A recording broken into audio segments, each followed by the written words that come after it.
Hello guys, welcome back to my channel. Bigg Boss Tamil season 9 உடைய 12th வீக்குக்கான eviction nomination work voting update வந்து நேற்று night hot ஸ்டாரில் 12 o'clock close ஆகிடுச்சுங்க. So இந்த க்ளோஸ் ஆன டைமில் வந்து யார் யார் சேஃபாக இருக்காங்க, யார் யார் இந்த வீக் எவிக்டாக போகிறாங்க அப்படின்றத பற்றி தான் விரிவாக இந்த வீடியோவில் பார்க்க போகிறோம். நம்ம சேனல் யாராவது சப்ஸ்கிரைப் பண்ணாமல் பார்க்குறீங்கன்னா தயவுசெய்து சப்ஸ்கிரைப் பண்ணி பாருங்கள். அண்ட் வீடியோ பிடிச்சிருந்துச்சுன்னா லைக் பண்ணி சப்போர்ட் பண்ணுங்கள். அண்ட் பெல் ஐக்கான் கிளிக் பண்ணி ஆல் அப்படின்ற ஆப்ஷன் செலக்ட் பண்ணி வச்சுக்கிட்டீங்க அப்படின்னா வந்து நாங்கள் போடுற வீடியோஸ் எல்லாமே உங்களுக்கு உடனுக்குடனே நோட்டிஃபிகேஷனாக வரும். ஸோ வீடியோ பிடிச்சிருந்தா லைக் பண்ணி சப்போர்ட் பண்ணுங்கள், உங்கள் ஃப்ரெண்ட்ஸுக்கு ஷேர் பண்ணுங்கள். ஓகே, இந்த வாரம் பார்த்திங்கன்னா 12th வீக்கான இந்த வாரம் ஓட்டிங்கில் ஃபஸ்ட் பொசிஷனில் இருந்தது பார்த்திங்கன்னா கானா வினோத் தாங்க. ஒரு பெரிய லீடிங்கோடு அவர் ஃபஸ்ட் பொசிஷனை மெயின்டைன் பண்ணார். அண்ட் கானா வினோத்துக்கு வந்து மக்கள் சைடில் வந்து ஒரு பெரிய சப்போர்ட் இருக்குது அப்படின்றத அவர் இது மூலமாக நிரூபிச்சிட்ருக்காருங்க. அண்ட் லாஸ்ட்டில் கூட டாப் 5 கண்டஸ்டன்ஸில் வந்து கப் அடிக்க போகிற கண்டஸ்டண்ட்டாக இவர் கானா வினோத் கண்டிப்பாக இருப்பார் அப்படின்றத இது மூலமாக அவருக்கு தெரியுது. அண்ட் அவர் வாங்கின ஓட்டுகள் பார்த்திங்கன்னா கிட்டத்தட்ட 1,80,000 ஓட்டுகள் கிட்ட வாங்கியிருக்காருங்க. ஸோ அவர் வந்து ஃபஸ்ட் பொசிஷனில் சேஃபாக மெயின்டைன் ஆகிறாரு. செகண்ட் பொசிஷனில் வந்து அதாவது கானா வினோத்துக்கும் செகண்ட் பொசிஷனில் இருக்கிற திவ்யாவுக்கும் இடையில் பார்த்திங்கன்னா கிட்டத்தட்ட ஒரு 60,000 ஓட்டு டிஃப்ரென்ஸ் இருக்குது. இருந்தாலுமே 1,00,000 ஓட்டுகளை கடந்து வந்து திவ்யா செகண்ட் பொசிஷனில் ரொம்ப சேஃபாக இருந்தாங்க. அண்ட் தேர்ட் பொசிஷனில் பார்த்திங்க அப்படின்னா பார்வதி. இந்த மாதிரி சேஃப் ஜோனில் இருக்கிறவங்க வந்து வினோத், பார்வதி, அப்புறமா திவ்யா, கனி, சாண்ட்ரா, இவங்க எல்லாருமே வந்து சேஃப் ஜோனில் இருக்காங்கங்க. இந்த வாரம் டேஞ்சரஸ் ஜோனில் இருக்கிறது யார், எவிக்டாக போகிறது யார் அப்படின்றத பார்ப்போம்.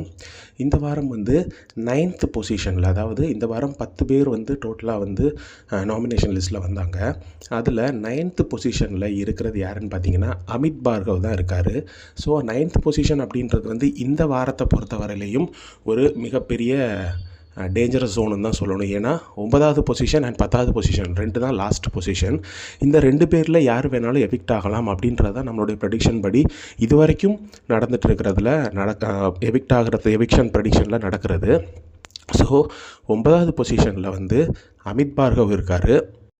அண்ட் 10th பொசிஷனில் பார்த்திங்க அப்படின்னா சுபிக்ஷா தான் இருக்காங்க. சுபிக்ஷாவுக்கு வந்து இந்த வீக் சுத்தமாக ஓட்டிங்கே இல்லைங்க. சுபிக்ஷா ஆரம்பத்துலேருந்தே லாஸ்ட் பொசிஷன் 9th 10th மாற்றி இருந்தாங்கங்க. நேற்று ஓட்டிங் க்ளோஸ் ஆன அந்த டைமில் வந்து சுபிக்ஷா 10th பொசிஷனான டேஞ்சரஸ் ஜோனில் வந்துட்டாங்க. ஸோ எனக்கு தெரிஞ்சு இந்த வாரம் சிங்கிள் எவிக்ஷனாக இருந்துச்சுன்னா கண்டிப்பாக சுபிக்ஷா தான் வெளியே போவாங்க. ஆனால் சிங்கிள் எவிக்ஷன் இருக்க வாய்ப்பு இல்லை, டபுள் எவிக்ஷன் இருக்க தான் வாய்ப்பு இருக்குது. ஏன்னா இனி இருக்கிற இன்னும் 2 வாரம் தாங்க இருக்குது. இந்த 2 வாரத்தில் இந்த வாரம் 2 பேர், நெக்ஸ்ட் வீக்கில் 2 பேர், அதுவும் இல்லாமல் மணி வீக் இருந்துச்சுன்னா மணி பாக்ஸ் எடுத்துகிட்டு ஒருத்தங்க வெளியே போவாங்க. அண்ட் லாஸ்ட்டு ஃபைனல் வீக்கில் வந்து பார்த்திங்கன்னா ஒரு மிட் வீக் எவிக்ஷன் இருக்கிறதுக்கான வாய்ப்பு இருக்குது. ஸோ இதெல்லாம் வச்சு பார்க்கும்போது கடைசியில் டாப் 5 கண்டஸ்டன்ஸ் தான் லாஸ்ட் வீக்கில், அதாவது ஃபைனல் டேக்கு உள்ளே வருவாங்க ஸ்டேஜுக்கு. ஸோ அதனால் இந்த வாரம் டபுள் எவிக்ஷன் இருக்கிறதுக்கான வாய்ப்புகள் வந்து அதிகமாகவே தான் இருக்குது.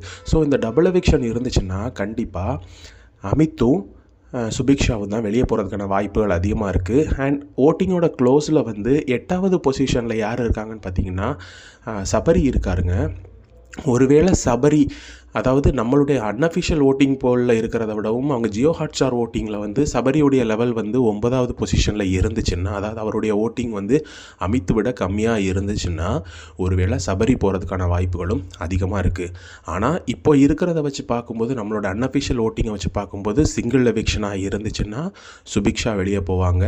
எவிக்ஷனாக இருந்துச்சு அப்படின்னா அமித் அண்ட் சுபிக்ஷா 2 பேரும் வெளியே போகிறதுக்கான வாய்ப்புகள் தான் இப்போதைக்கு அதிகமாக இருக்குது. ஸோ என்ன அப்படின்றத வந்து யார் வெளியே போகிறாங்க அப்படின்றத நம்ம பொறுத்திருந்து பார்ப்போம். இன்றைக்கி வீக்கெண்ட் ஷூட் முடிஞ்சதுக்கப்புறமா அஃபிஷியலாக அனௌன்ஸ்மெண்ட் வந்ததுக்கப்புறம் நம்ம சேனல் வழியாக கண்டிப்பாக அதை உங்களுக்கு இன்ஃபார்ம் பண்ணுறோம். அண்ட் நம்ம சேனலுக்கு பிக் பாஸ் பற்றின அப்டேட்ஸ் பற்றி தெரிஞ்சுக்கிறதுக்காக நம்மளுடைய சேனலை சப்ஸ்கிரைப் பண்ணி வச்சுக்கோங்க. அண்ட் இன்னொரு வீடியோவில் சந்திக்கிறேன். Bye bye.